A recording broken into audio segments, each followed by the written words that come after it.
What did we get to? 1909. Oh, brilliant, thank you. 19, is that what it was? So 1909, 1910, 1911, that kind of thing. And so Atonalism, which was the piece I played last week, 1911. So we got to the stage where you all love dissonance, and the world was learning to love dissonance, and there was just these handful of composers who were kind of exploring the fact of having dissonance. And I remember when I was a youngster, kind of finding it quite funny that it was atonalism was basically trying to avoid anything that sounded nice. Any triads, if anything went to a triad, you actually had to put a wrong note in to make it sound wrong. That's what I kind of thought, which is to a certain extent the right thing, but that was in a negative way. In a positive way, we've got this kind of language to kind of make it, to kind of describe deeper psychological thoughts, I suppose. And I think that one of the pieces I played last week, where there was a B minor, it finished on a B minor chord, it sounded all wrong. So I think if you put suddenly a kind of major chord in that kind of style of music, it does sound odd. But with the greatest creative composers, the use of that kind of major chord can be it can say something quite deep, quite interesting, quite lovely. That's what Berg does, anyway. Come to that in a minute. So from between about 1912 and 1913, Schoenberg, who was one of the originators of this music, he was a great one for knowing how Beethoven worked, how Brahms worked, about key structures and form. And his big problem was how do you make a 10-minute form, a 15-minute form without stopping that is kind of acceptable. When you listen to the Brahms, this is quite early Brahms, the use of keys over like a 10-minute makes it really satisfying. You don't know why it's satisfying, but it kind of works, just because how the key structures work, how reference to the beginning works, how the I suppose just how the argument of the keys goes. It's strangely satisfying. Now, if you don't have any keys, it's really hard to replicate that. And it took Schoenberg some years to kind of work out a way of doing it. If you have a text, if you have like a poem, if you're setting a song, this is a doddle. You just kind of colour this is the sad bit. This is the weird bit. And the poem does the form. Wozzeck was composed between 1913 and about 1920. It's got a text, but the form was making use of old like fugues and old forms, kind of sonata form. But none of them had really worked out a way of making it work on a big step until Schoenberg came up with his 12-note method, which is basically where you get all the 12 notes are all equal. If you don't have this kind of method, and you're quite random, certain notes will be played more than others. And so if one is played more than others, there's a kind of gravitational pull towards that note. And if you want to try and avoid it, you have to have a system whereby it's avoided. So in other words, these 12 notes of the chromatic scale are put in an order, and you can use that order to create everything. The first experiments that Schoenberg did, I think it was in the age 24, there's a serenade which has got a vocal line, and one of the movements, the vocal line, is an 11-note phrase, but obviously he's using all 12 notes. When you get to 11, you go back to the 12th note is the first one, so he just repeats. I mean, it's really raw and really, really odd, and it sounds odd, but it's the first kind of effort to do it, just to try and make a kind of shape out of it. It's just kind of repetition. Then he kind of experimented with doing things in a different way, so you don't necessarily have to have a tune made up of the 12 notes. You do the tune out of 1, 4, 7, and the harmony is the notes in between. And this is what we'll find with the Berg. Experimenting, trying to work out a way of doing it, and eventually it became satisfactory. The first of Schoenberg's 12-note pieces was about 1923, I think, something like that.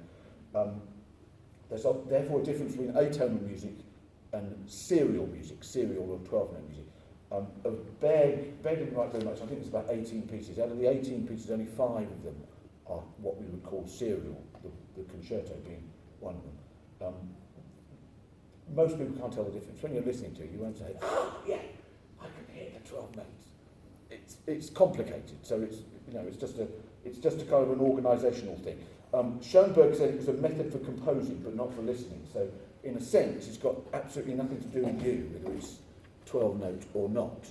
But because you're here, that means you're interested in that. That's it. Now, the concerto was written in 1935, so they'd had like 12 years, only 10 or 12 years of having this method. What the method doesn't say is you're not allowed to do this and you're not allowed to do that. What it does say is try to do this. So there's no breaking of the rules. Schoenberg didn't really teach it particularly. He just kind of said to his pupils, Berg and Weber, who were interested in it, this is what I'm doing, this is how I'm experimenting with it. There's a number of different ways of doing it. I was going to bring you lots of different examples, how Weber used it and how Schoenberg used it, but it would take too much time. Who hasn't got their sheets? Here's a sheet. There's sheet number one. So this sheet number one is the row as Berg used it. We can't compare with Weber, so I can tell you about Weber. Weber and Schoenberg would tend to use a bit more angular intervals. Angular being that. So it would sound a little bit odd. Berg being a little bit more of a romantic, I suppose a bit more human in his kind of music, a bit more romantic, that's what people say. Tends to use thirds. Thirds are nice. And the row that Berg chose for his concerto is this. And just playing those notes and holding it is a bit weird, but it's kind of nice. The first three notes are a G minor chord. This isn't particularly something that the other composers would have done. The row, the choice of rows, is really to do with the intervals. There's loads of thirds, so it's going to be a third-based kind of sound. If you have angular intervals, you can have odd-sounding chords. And depending on what you want your piece to sound like, will depend on what row you have. Now, the row, you can kind of relate, not exactly, but the row is the same as a key. I'm going to write my piece in D major. So, every time I start in D, and eventually, I'm going to go to the dominant. I'm going to go to A. This is what Haydn used to do. So, he was as strictured in how his harmony worked as with the row. The row it's not exactly the same, but the row form that we have will dictate the material. Now, I'll just talk about the row forms. The standard way of analysing 12-note music is the first one, which is the original. It's actually called the prime. This is my mistake. The first one is starting on G. That's what we call the prime. Right, let me give you a sheet of. Where have I put it? I don't know where I put it.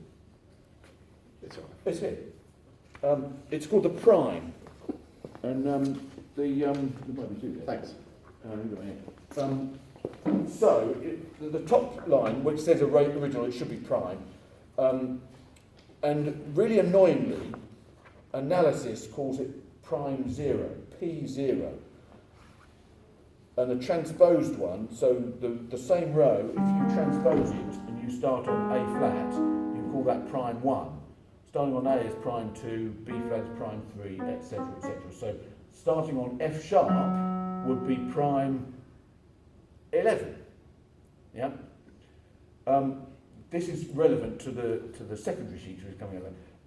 If you do it upside down, so the first interval of G to B flat is a minor third. If you start on G and go down a minor third, you get it inverted, so the whole thing's turned upside down. So the second one is I inversion 0, and if you start on A flat, you get I1. If you start on A, you get, and then you've got a retrograde, which is the whole thing going backwards. So you start on the last note, and then you get the retrograde inversion, which is going backwards and upside down. And if you were a serious serial composer, you'd have your little chart. And there's some great little devices that Schoenberg used to make, with a little kind of a slidey thing. They're all very Heath Robinson. And you have your chart, and you put your slidey thing on there, and you'll slide this, whoosh, and you'll find out that the sixth note transposed is this, and then you can find out what notes you're supposed to have. It sounds incredibly mathematical, and at worst, it is very mathematical.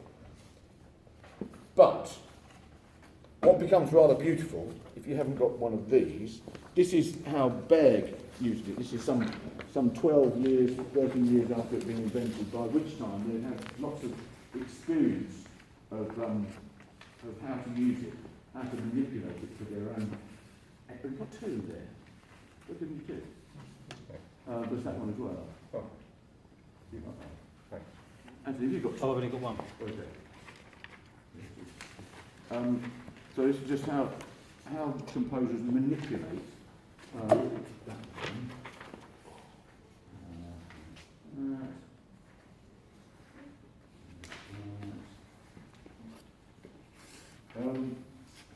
So everyone's got both of them, yeah. So if you just refer to your row form sheet, this is going to be a little bit analytical, and you're going to think, oh man, this is. But hopefully, these are just two examples of how you can use these rows, how Berg used it. Now, the beginning, the original starts on G. First, page 1, which says violin concerto on it, is the very opening of it.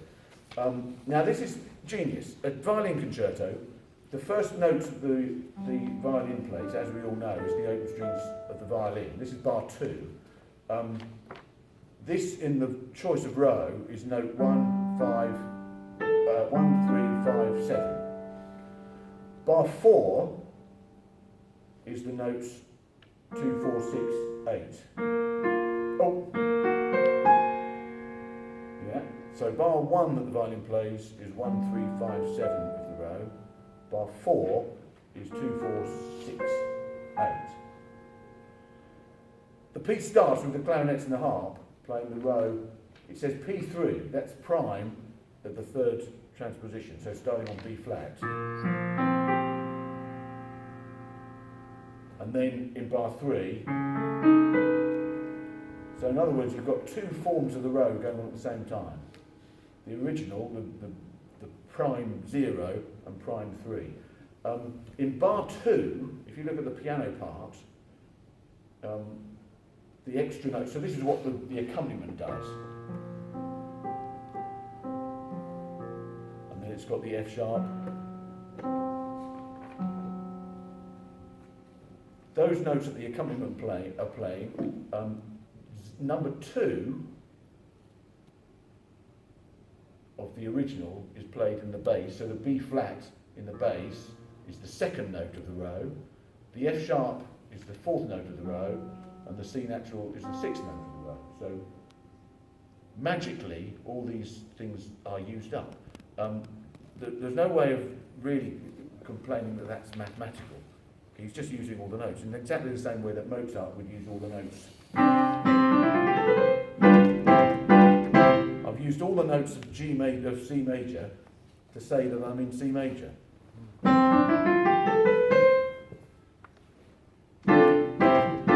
If you leave out a B, it becomes something completely different. So you've got to use it to be in that key. And the principle of this is the same.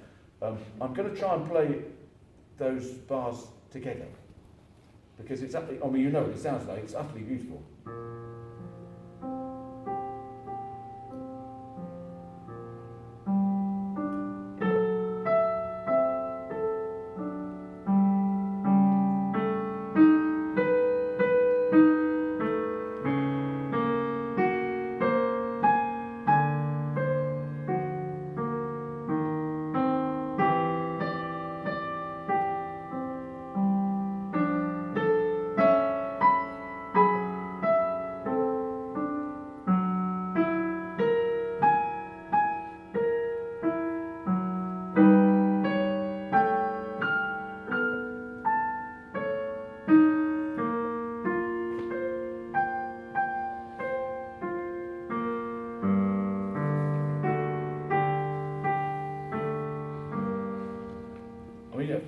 amazing opening, kind of mathematical, but you can see he's just kind of using the notes. And it's really a case of using the row as a guide to get round the harmonies and the sounds he wants to get.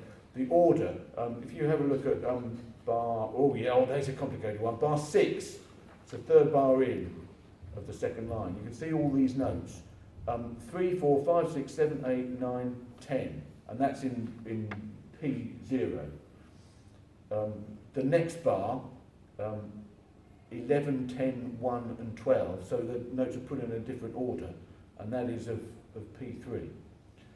When you get to the 9th bar and the 10th bar, it becomes a little bit more difficult to, particularly the 10th bar, to talk of it serially. One of the techniques that you can use is to have 2 or 3 rows going on at the same time, alternating notes, maybe 2 notes of one row, and I'll speak of that in a minute. But it becomes, you can do what you like with this row. If you look at the other sheet, the one that's marked allegorically, this is the beginning, this is bar 104, so it's the beginning of what in a sense is the second movement.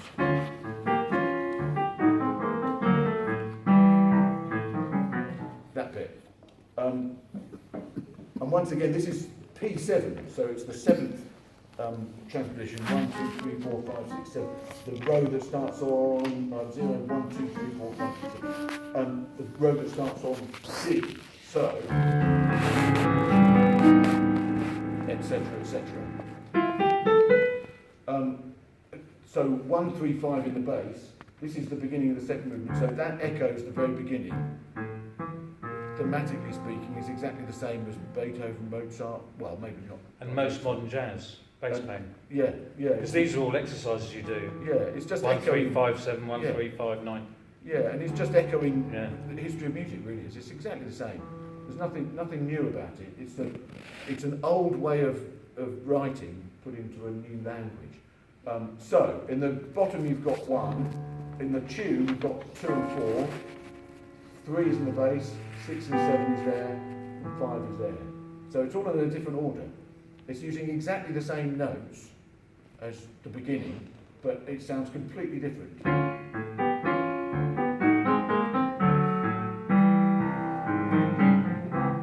Completely different. It's like it's as different as Beethoven would be in a second theme, as different as Brahms would be. Then bar 3, the music is exactly the same in the violin, but this time it's so bar 1 is P7, bar 2 is an inverted version 2, so it's upside down. So it is a little bit complicated. Bar 3 is P6, bar 4 is I2 again. I2? I don't know if it is I2 actually. I think it's something different. But the numbers are kind of worked out using the intervals of the kind of theme.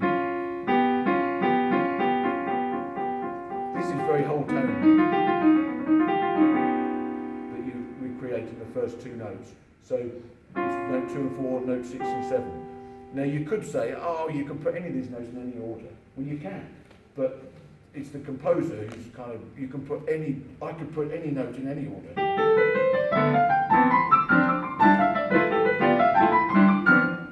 It's the same notes that Mozart used, but it's not quite in the same order that Genius used it. And I would say this is using a row and clonking it together in a totally Genius kind of way.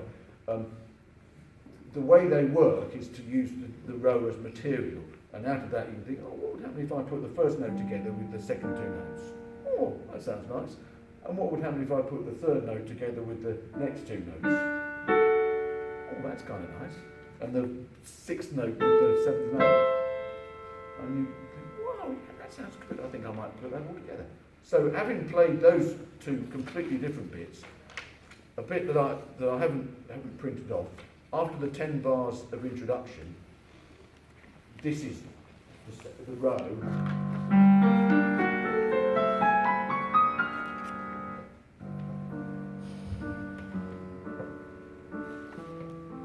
As raw as anything, it's the same notes,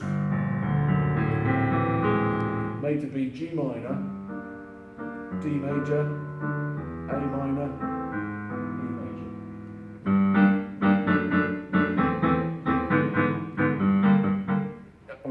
it's as tonic dominant as that, and it's still using the row form. So here's a composer who's going into atonalism and coming out of it back into a kind of gravitational pull to G minor. So what did Schoenberg have to say about that? He loved it. He wrote a violin concerto himself the year after. He didn't mind that. No, not at all. Using tonality. No, not at all. No, because I think Schoenberg was a great traditionalist, and I think he kind of went to the beyond to find this new style, and was happy for people to do what they wanted to do, how to solve it, how to solve the problem. He would. I suppose it's exactly the same way as how Beethoven would have thought of Schubert. Schubert was a bit bold, but it was different. It's different how Schoenberg. But there was no rules with Schoenberg. He wasn't kind of saying you must only do it this way. But once you've got the row, it's just a means for you to try and get out your own creativity. It's not necessarily a method.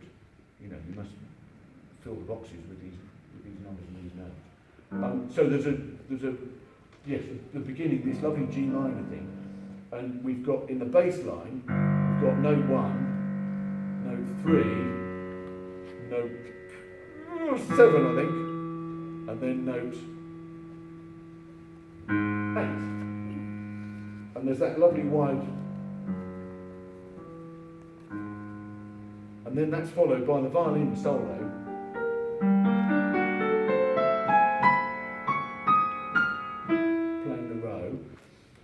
Blah, blah, blah, and then the whole section is repeated exactly the same way as other composers, but there's a difference. The bass line has a similar wide-ranging,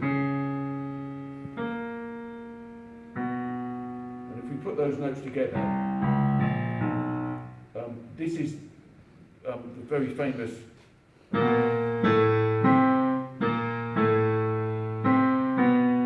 BACH motif, transposed, and so at the very beginning, like 20 bars in, there's a reference to Bach, and obviously that has relevance to what comes later on.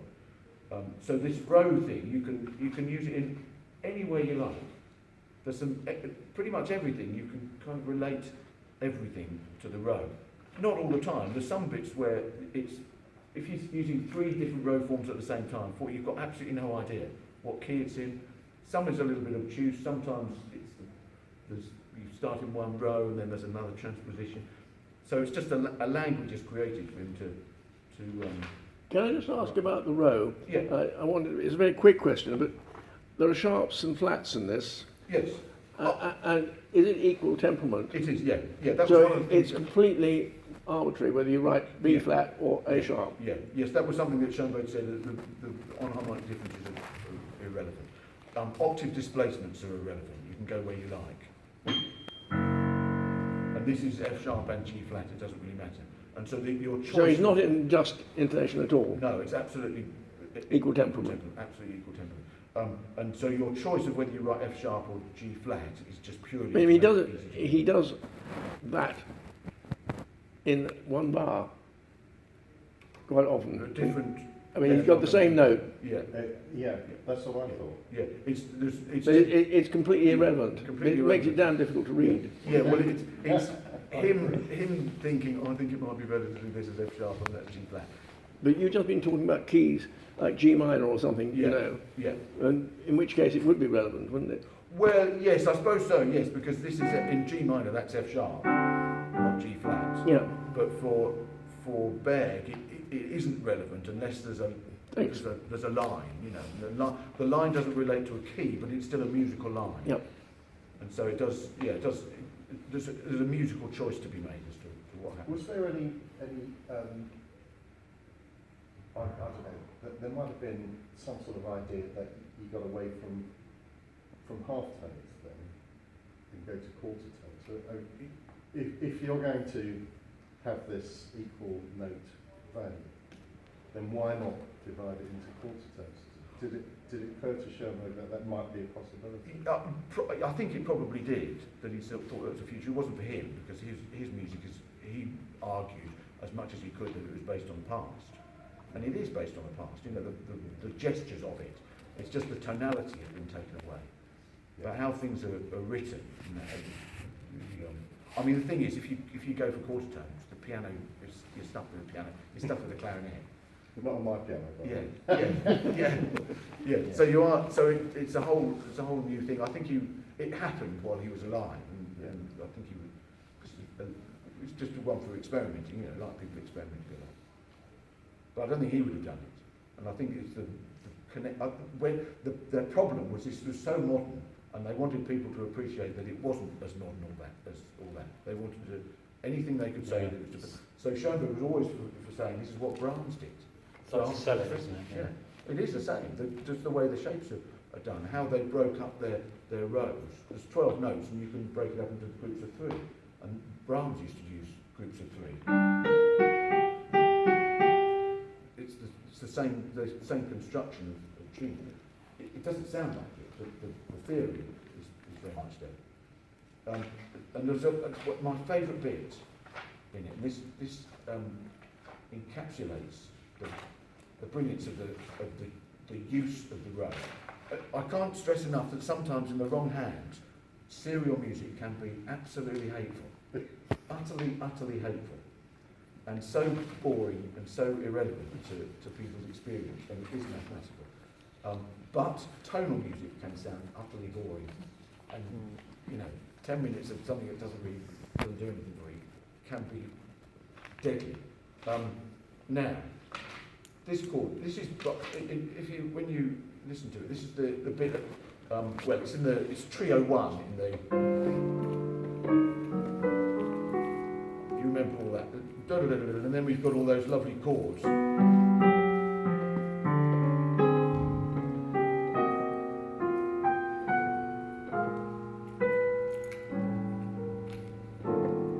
that's the chord where there's no vibrato. That's 1 to 8.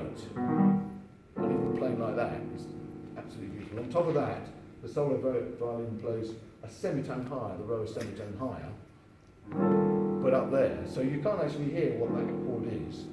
And it's followed by glorious jazz chord. Absolutely glorious. So out of that,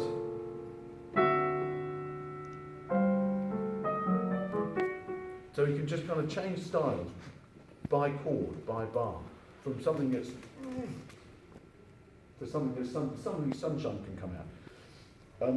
So by this time, his use of how to use rows, Lulu, he stopped writing Lulu, the opera, so that he could write this, and didn't finish Lulu as a result. But Lulu, every character has got a different row, and so he had a long time working out what the possibilities of these rows could be. The characterisation of it. Absolutely amazing that the characterisation, the sound of every character is very slightly different, and you don't think, wow, I see how he's doing that. You don't think that at all. It's just a different kind of, because of the intervals, and because of the sound, and because of his ear of how to use the orchestration a bit better. It just makes it. It's absolutely brilliant. So he's an old hand at using rows by this time. So who hasn't got one of these concerto form things? Now this is a 2-page thing. So this is just to show you how it all works. Maybe on the maybe page 1. You can have this in your folders. So every time you're sitting there with 20 bars of it, you think, oh, I wonder where we are. And it again only goes to show that this has got a great relationship with the past. There's 2 movements, as you know, and each of the 2 movements are split into 2. So, first movement, the first part is an andante. The things in brackets are what Baird called them in a letter to Schoenberg. So he called the first part the prelude. It's the scherzo part 2, the allegretto scherzando. The second movement starts with part 1, the allegro, which Baird called a cadenza. Fortunately for the violin, and not for us lot. And then part 2 is the adagio, which is chorale it's a set of variations on the bar. Now, the interesting thing about it, andante, allegretto, or scherzo, allegro, adagio, is exactly the same form as Mahler Ninth Symphony. Now, it's not modelled on, particularly on Mahler Ninth Symphony, but if you're a composer, to be successful, you want to use models, and you'll think, oh, they did it. And Mahler was one of his heroes. How do you get a big-scale piece to work by finishing with a slow movement? Mahler's last movement is a very slow, hymn-like tune with variations. His first movement is an andante, the second movement is an allegretto. There's a Schattenhaft, I think, Schattenhaft or something like that Mahler used in a ghostly fashion. There's a lot of terms that Berg uses that Mahler uses. The folk song that comes around, in the Berg is done in G flat major. It's the only time we have a key, G flat major. There's a bit in Mahler.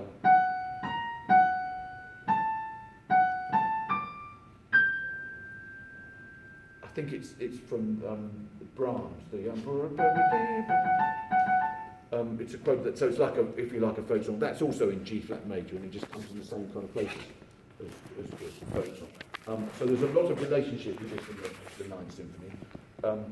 The other thing is, if you look at part 2, the first movement, part 2, scherzo, trio 1, trio 2, trio 1. This is old dance forms, really.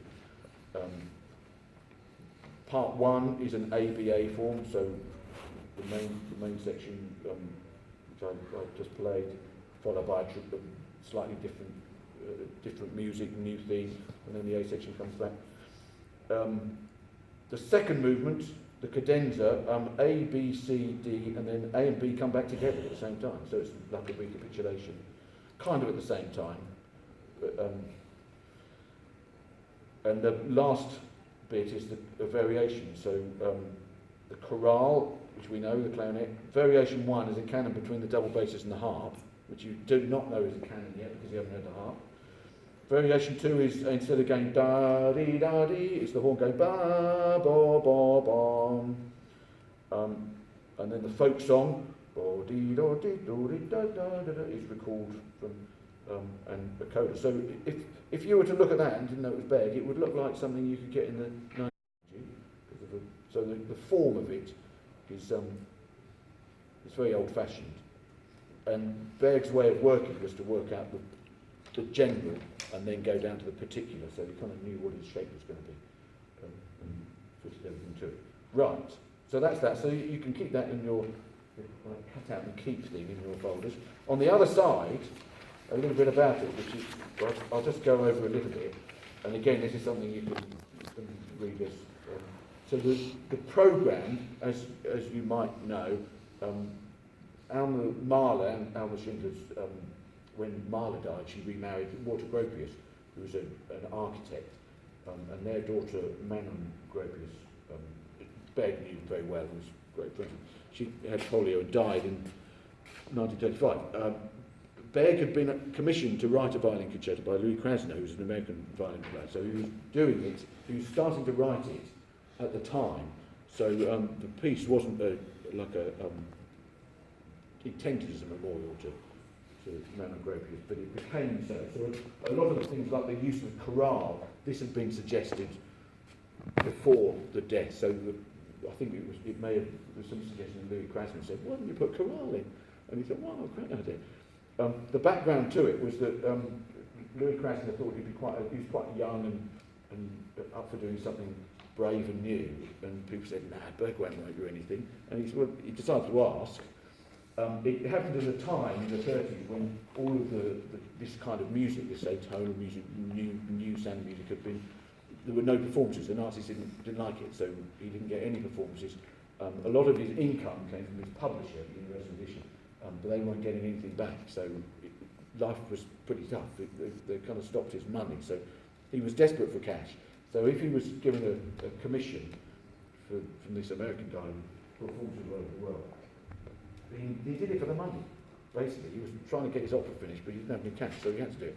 So he took it on, started writing it, and Manon Gropius died while it was being written, and so this kind of inspired him to greater things and to put the order of the movements slightly differently. and it kind of works out, it's kind of considered, although Berg didn't really particularly say it. So the first section, there's a prelude, the introduction, the scherzo, and that section and all the waltz and that bit is a picture of her as a youngster, as a kind of life-loving youngster. And then the second movement starts off the kind of loud cadenzary bit, is the suffering, someone suffering, and then the death and the transfiguration is the bark. The text of the bark, obviously, this is a translation that I found on the internet, explains it all about death. And very beautiful it is, and for many years that's what everybody thought it was all about.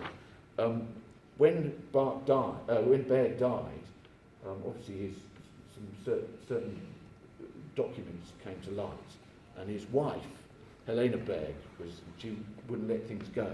She was a bit possessive. Apparently Douglas Jarman, who's one of my pals, knows quite well, he's the Berg expert. He apparently asked if he could look at some stuff, and she said that she would have a séance to see if she could get in touch with Albert to see if he thought it was okay. So she had a séance, and she said, yes, it's okay. So that's how he got the gig. She was a bit nutty, but I think they were all nutty in those days. And Berg, in particular, he quite liked his numbers and kind of spiritual things. But he also liked other women, and he was having an affair with this woman called Hannah Fuchs, who was the wife of somebody he knew. I don't know how, well, the affair got a little bit excitable because he used to write lots of letters, so there's letters in existence. But also the lyric suite, one of the pieces he wrote, was really about her and about their love affair. And I think it was Hannah Fuchs' daughter had the score, which came to light in the 70s with Berg's annotations on. All the kind of love letters, all the numbers, all the notes were really about their affair. Now that translates into the concerto as well. So the hidden programme, there's these number symbolism things. There's this guy, Flesch, I think Wilhelm Flesch, I think you say his name. Freud liked him. Freud thought he was a good guy. But I mean, it's all completely debunked now. But in those days, and people thought, wow, he's onto something. Everything in our lives, everything is kind of organised by these numbers, he said. 23 was associated with men, and 28 was associated with women. Apparently, everything. So there was lots of interesting factors he came up with. It didn't take long for people to think this is so it's kind of laughed off now, but a lot of people liked it and thought it was good, Freud included. Now, the number 10, Berg somehow, we don't really know why, but associated the number 10 with the affair that he had with Hannah Fuchs. That's irrelevant. The notes HF, Hannah and Fuchs, H being B natural in the German language, B being B flat. HF is, so B to F, B natural to F natural is kind of important, and AB is important, being the initials of the alphabet. It doesn't really appear so much in the piece, but a little bit. And there's loads and loads and loads of references. There's just a little bit of a list in one of the books. This is the first bit in one of the books that I've got. So, metronome marks of multiples of 23 or 28. The first 10 bars is marked in the score, introduction, in brackets, 10 bars. I mean, why would you say that? We can all count, but it's relevant to him. The recapitulation there happens at bar in the Atonalism 3 times 28. There's loads of it. Everywhere you look, there's symbolism, particularly the last movement. There's lots of cross references to 23. Some of these we'll never know. But Bartok was someone who used the golden section and how kind of maths to organise his music. When it was worked out, it's kind of from this note.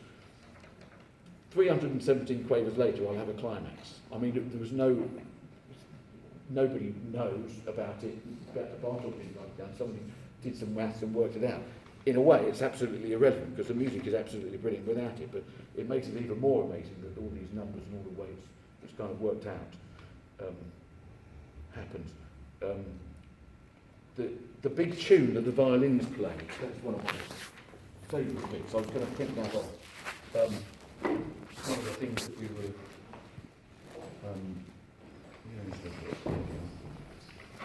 violins, you'll all know it, but it starts off with the...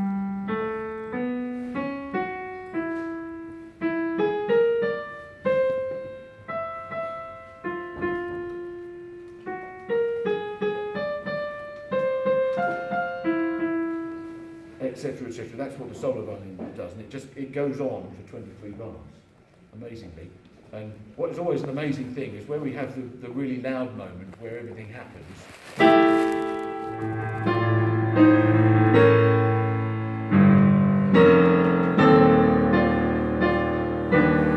The third bar of that is the 23rd third bar from where it starts, and that's marked as the climax point.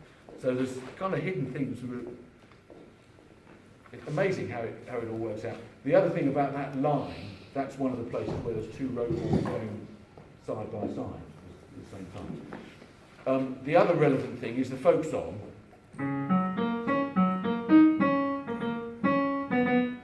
Whatever the notes are.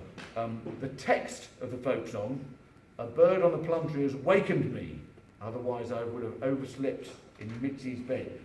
Weirdly, Mitzi was the nickname of Manon Gropius, but there's no suggestion that any funny business happened with Berg and Manon Gropius. But the funny business happened when he was a youngster. He got one of his maids, or his parents' maids, pregnant, and they had a child.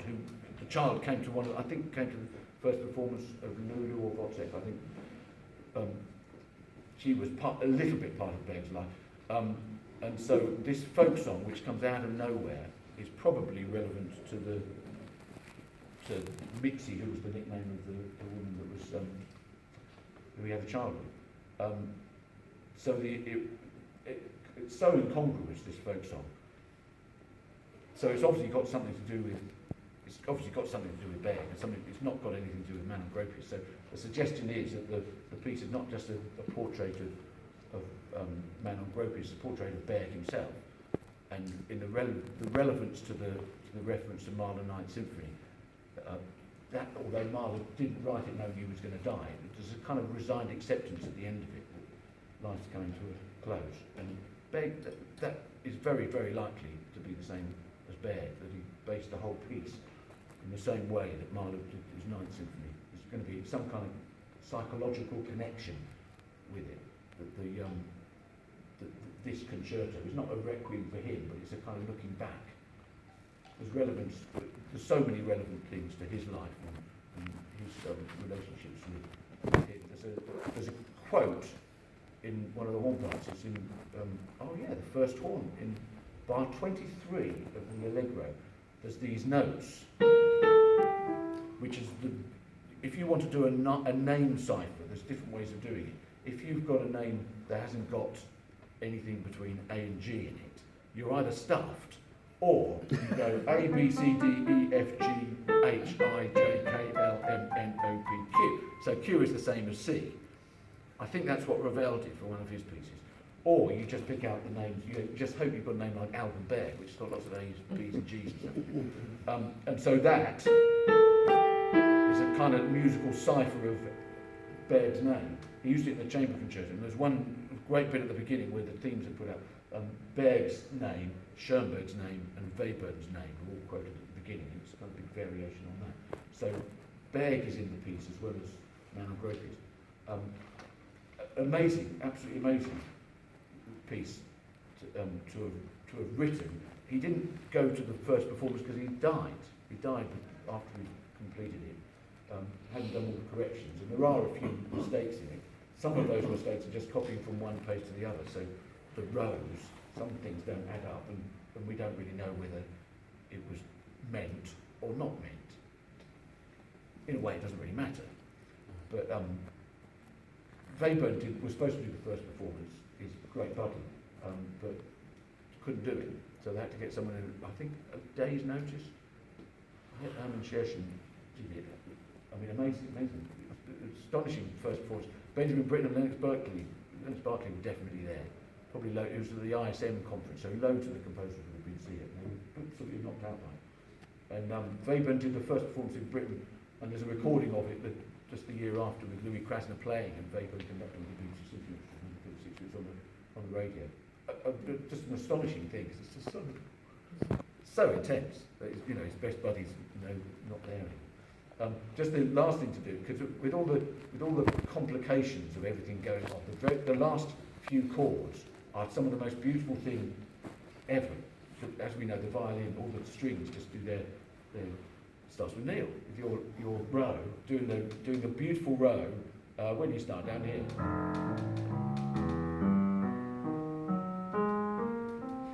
And gradually, instrument waves of the cello, the viola, and then eventually the violin, the solo violin.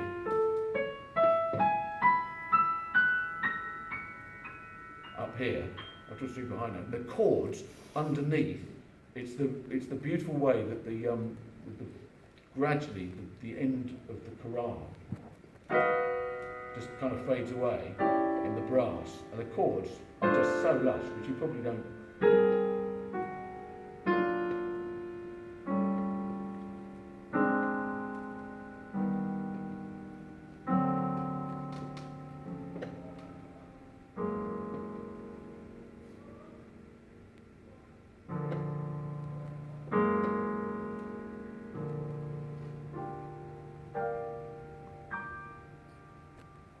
It could be Duke Ellington, couldn't it? Yeah, really good. Absolutely amazing. I mean, those chords are just so.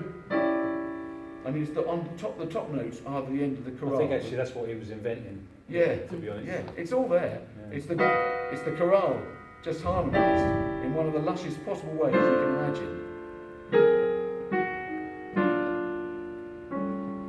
Of course, we never hear it because we don't have everyone there.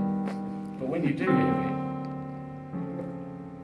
and one of the great chords of all time, which is serial, taking part of the row, but the end, of course, isn't.